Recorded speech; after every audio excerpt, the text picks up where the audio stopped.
UDFന്റെ പുതുയുഗയാത്രയിലെ സ്വീകരണ വേദിയിൽ നാടകീയ രംഗങ്ങൾ.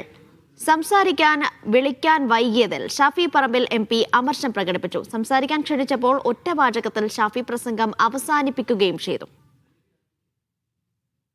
പുതുയുഗയാത്രയ്ക്ക് കുറ്റ്യാടി നൽകിയ സ്വീകരണത്തിൽ വേദിയിൽ സംസാരിക്കാൻ വിളിക്കാൻ വൈകിയതോടെ DCC സെക്രട്ടറിയോട് വേദിയിൽ വെച്ച് തന്നെ ഷാഫി നീരസം അറിയിച്ചു.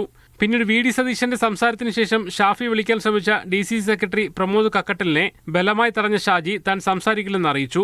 ഷാഫിയുടെ പേര് അനൗൺസ് ചെയ്തതോടെ മൈക്കിനടുത്തെത്തിയ ഷാഫി ഒറ്റവാചകത്തിൽ പ്രസംഗം അവസാനിപ്പിക്കുകയും ചെയ്തു. പ്രിയപ്പെട്ടവരെ, ഞാൻ പ്രസംഗിക്കുന്നില്ല, ഒറ്റവാചകം പ്രതിപക്ഷ നേതാവിനോട് പറയുന്നു. 100-ൽ കൂടുതൽ എണ്ണുമ്പോ കുറ്റ്യാടി എണ്ണിക്കോളൂ എന്ന് ഈ വേദിയിൽ പറയുന്നു. അഭിവാദ്യങ്ങൾ. MK രാഘവൻ MP അടക്കമുള്ളവർ സംസാരിച്ച ശേഷവും സ്ഥലം MPയായ ഷാഫിയെ സംസാരിക്കാൻ വിളിക്കാതിരുന്നതാണ് ഷാഫി പറമ്പിലിനെ അതൃപ്തി കാരണമെന്നാണ് സൂചന. അതേസമയം ഷാഫി പറമ്പിൽ ഒരു നീരസവും പ്രകടിപ്പിച്ചിട്ടില്ലെന്ന് കോൺഗ്രസ് നേതാക്കൾ വിശദീകരിച്ചു.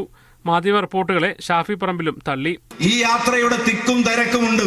അത് നിങ്ങൾ വാർത്ത കൊടുത്ത തിക്കും തിരക്കുമല്ല. ഈ യാത്രയുടെ തിക്കും തിരക്കും ഈ യാത്ര മുന്നോട്ട് വെക്കുന്ന ആശയങ്ങളോടുള്ള ജനങ്ങളുടെ ഐക്യപ്പെടലാണ് എന്നുള്ളതാണ് അതിന്റെ പ്രത്യേകത. പുതുയുഗയാത്രയുടെ വടകരയിലെയും പേരാമ്പ്രയിലും സ്വീകരണങ്ങളിലും ഷാഫി പറമ്പിൽ സംസാരിക്കുകയും ചെയ്തു. മീഡിയ 1 കോഴിക്കോട്.